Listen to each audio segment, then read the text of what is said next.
Hello મિત્રો, જિગીસા કિચનમાં આપનું સ્વાગત છે।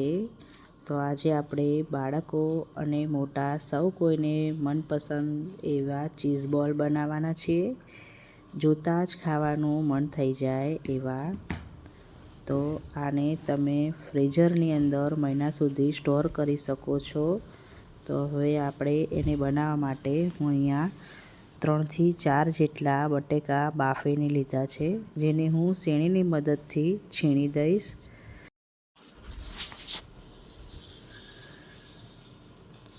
તો આપણે બટેકાને છીણી દીધા છે। હવે એમાં 1 મોટી ચમચી જેટલા ગ્રીન કેપ્સિકમ છે એ હું એડ કરીશ।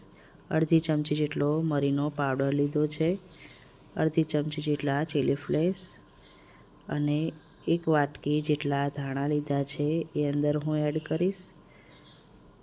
અને હવે આપણે એમાં થોડું એવું જ મીઠું એડ કરીશું। બટેકા બોઇલ કરતી વખતે મેં મીઠું નાખ્યું હતું, એટલે મીઠું હું થોડુંક જ એડ કરીશ। હવે એમાં 2 મોટી ચમચી જેટલો કોર્નફ્લોર પાવડર એડ કરવાનો છે। કોર્નફ્લોર પાવડર એડ કરવાથી બાર જેવા જ આપણા ચીઝ બોલ તૈયાર થશે।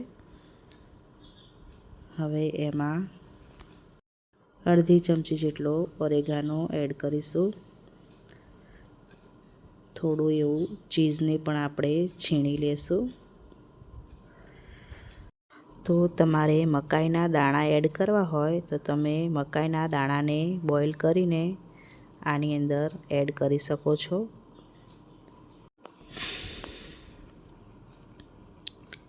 તો હવે આપણે આને સારી રીતના મિક્સ કરી દેવાનું છે। જો આ જગ્યાએ તમને આ મિશ્રણ ઢીલું લાગતું હોય તો એમાં 1 ચમચી જેટલો કોર્નફ્લોર પાવડર મિક્સ કરી શકો છો। તો હવે એક વાટકીની અંદર મેં 2 ચમચી મેદો, 2 ચમચી કોર્નફ્લોર અને થોડું એવું પાણી અને અડધી ચમચી જેટલું મીઠું નાખીને આ રીતની સ્લરી તૈયાર કરી દીધી છે। તો હાથ પર તેલ લગાવી આપણે નાનો એવો લુવો લઈને એને ગોળ શેપ આપી દેવાનો છે।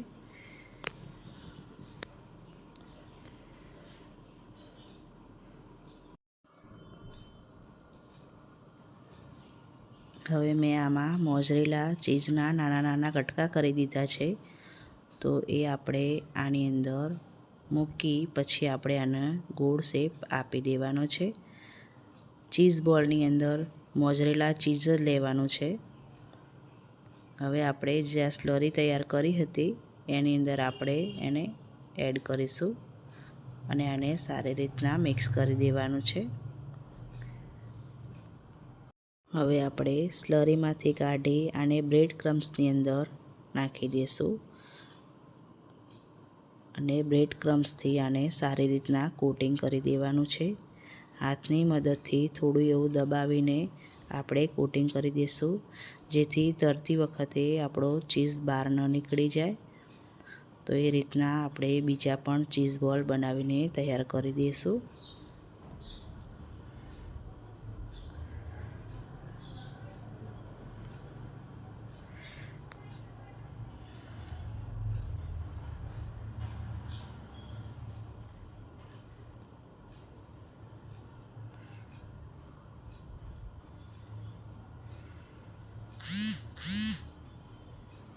તો આપણા ચીઝ બોલ તૈયાર છે। હવે આપણે આને 10-1 મિનિટ માટે ફ્રીઝરની અંદર રાખીશું। તો હવે આપણે થોડા ચીઝ બોલ એ ડબ્બાની અંદર પેક કરીને ફ્રીઝરની અંદર મૂકી દઈશું। તો આને મહિના સુધી કંઈ જ થતું નથી। તો હવે આપણે ચીઝ બોલને તળવા માટે તેલને ગરમ કરવા મૂકી દીધું હતું। હવે આપણે એને તળી દેવાનું છે। તળતી વખતે ગેસની ફ્લેમ ફાસ્ટ રાખવાની છે। જો તમે ધીમા ગેસ પર તળશો તો આપણું ચીઝ બહાર નીકળી જશે, એટલે આપણે ફાસ્ટ ગેસ પર જ તળવાનું છે આને।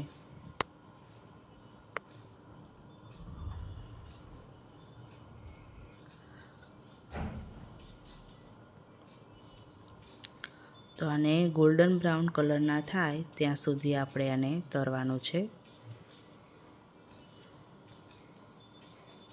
તો તમે જોઈ શકો છો કે આપણા ચીઝ બોલ ગોલ્ડન બ્રાઉન કલરના થઈ ગયા છે, એટલે હવે આપણે આને એક પ્લેટની અંદર કાઢી દઈશું।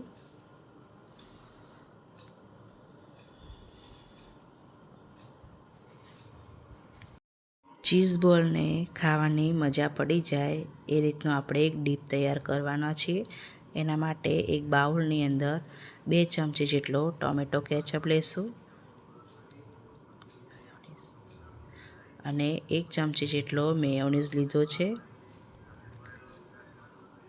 1/2 ટીસ્પૂન જેટલો ઓરેગાનો એડ કરીશું અને 1/2 ટીસ્પૂન જેટલો આપણે ચીલી ફ્લેક્સ લીધા છે. હવે આપણે આ બધું સારી રીતના મિક્સ કરી દેવાનું છે. તો તૈયાર થઈ ગયો છે આપણો ડીપ. હવે આપણે એને સર્વ કરીશું.